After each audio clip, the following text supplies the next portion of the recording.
গত রাত থেকে একটা ভিডিও ভাইরাল হচ্ছে।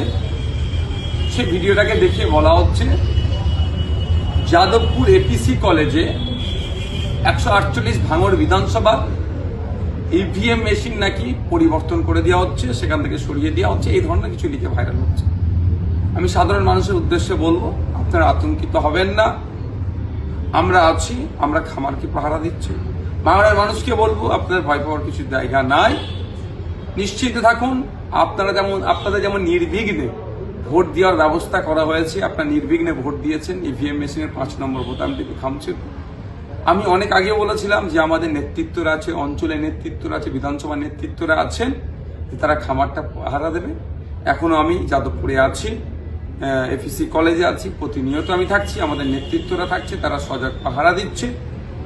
এবং এখানে যারা কেন্দ্রীয় বাহিনী আছেন, যারা দায়িত্বশীল আছেন, তারাও যথেষ্ট সজাগ আছেন।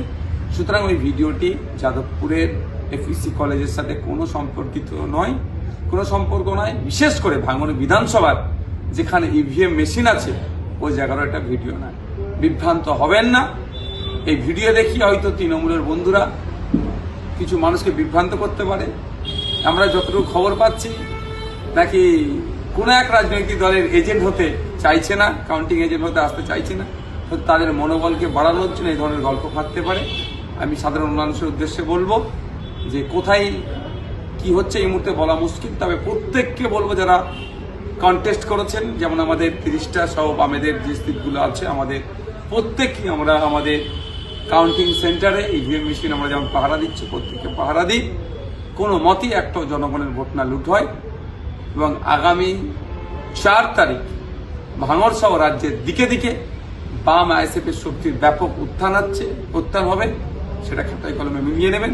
আমি আবারও বলছি, ভাঙড়ের মানুষের কাছে যে আমার প্রত্যাশা ছিল, যে আশা ছিল, কম করে 50,000 ভোটে ভাঙড় থেকে আমি জিতে বিধানসভায় যাচ্ছি। সুতরাং এই ভিডিও নিয়ে কেউ বিভ্রান্ত হবেন না।